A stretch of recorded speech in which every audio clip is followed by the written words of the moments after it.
There are some benefits to buying a buy-to-let for a limited company. You just need to know how to approach it, and with caution. In this video, I'll cover some of the advantages and disadvantages of buying a property for a limited company, how limited company buy-to-lets differ from buy-to-lets in your own name, and what options you have. Hi, if we haven't met before, my name's Dan and I'm a CeMAP qualified mortgage and protection advisor. This video is purely for educational purposes only and should not be seen as advice or recommendation to act. And I must stress, as a mortgage is secured against your property, it could be repossessed if you do not keep up with the mortgage repayments. Before I get started, I must stress some mortgages on investment properties are regulated by the FCA. And this video is purely based on mortgages that are not regulated by the FCA. Please seek professional advice before applying for a buy-to-let mortgage. I'm also going to be talking about taxes. This really is not something I'm an expert in, and you really should speak to a tax advisor to make sure you're placing buy-to-lets within a limited company is the right thing for you to do. Holding a buy-to-let property in a limited company may offer some tax benefits to certain people, such as higher rate taxpayers. You may pay income tax on rent you receive when you own a buy-to-let property in your own name. The rental income you receive is added to your personal income, and your overall income amount determines your income tax band. This means that your rental income can push you over a new threshold, leaving you liable for higher taxes.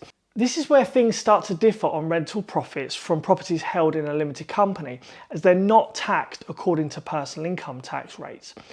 Instead, the company is charged corporation tax, which stands at 19% in the current tax year, and it is not tiered, unlike income tax. As a private landlord, you can no longer automatically deduct finance costs, like mortgage interest, from rental income. This is not the case for buy-to-lets owned within a limited company. You can still deduct these kind of expenses from the income on a limited company buy-to-lets, as they're considered business expenses. As mentioned previously, I recommend that you speak to a tax advisor about the tax benefits of limited company owned buy-to-lets versus being a private landlord. The advantages: speedy setups. Setting up a buy-to-let company takes as little as 15 minutes and can be easily done online.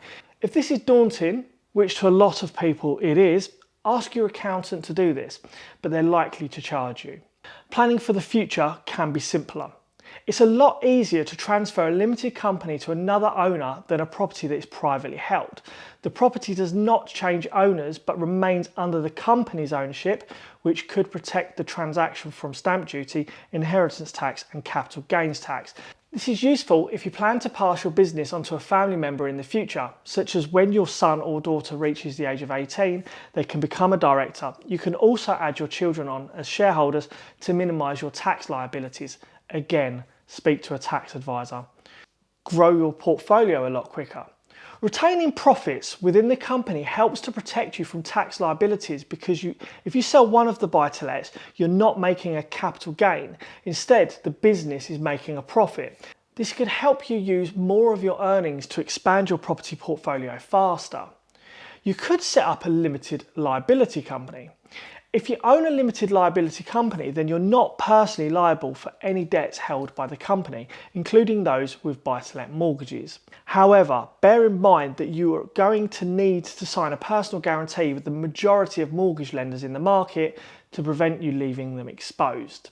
The disadvantages: no capital gains tax allowance. When a limited company sells a property, there is no capital gains tax allowance. An individual who sells a buy-to-let receives a certain allowance. If a private landlord sold their property within the 21-22 tax year, they would receive an allowance of £12,300. A private landlord would pay capital gains tax on anything above the allowance. You don't pay capital gains tax on buy-to-lets owned by limited companies. Instead, you're going to be subject to corporation tax when you take the profit out of the business. This means you're not entitled to the allowance. Whether it works out better for you financially depends on how much profit you gain from the sale of your buy-to-let. Additional costs. There are extra costs that you'll need to pay when operating a limited company. These costs are typically the preparation of accounts, corporation tax, filing at a company's house, legal fees, annual auditing if required, and accounting fees. Higher mortgage rates. This one surprises a lot of people. It's something I now just tell people immediately up front. Most lenders charge slightly higher interest rates and fees to limited companies compared to individual buy-to-let mortgages. This is why you need a tax advisor. Don't just watch this video and feel there are tax advantages to running a limited company. You need professional advice to make sure there are tax benefits. A limited mortgage market. Although it's not too limited, not all buy-to-let lenders offer mortgages to limited companies, and those that do tend to offer somewhat smaller product ranges.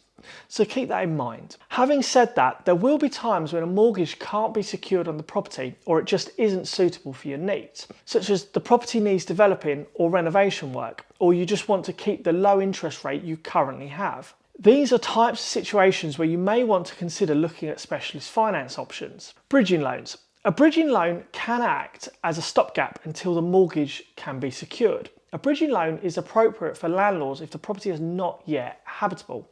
For example, it doesn't have a working kitchen or bathroom, or you've bought at auction and you need to secure finance quickly. Bridging really only should be considered as a short-term solution, as rates tend to be higher. The bridging lender will want you to prove you have an exit strategy to ensure you're able to pay back the finance at the end of the agreed term. Development finance.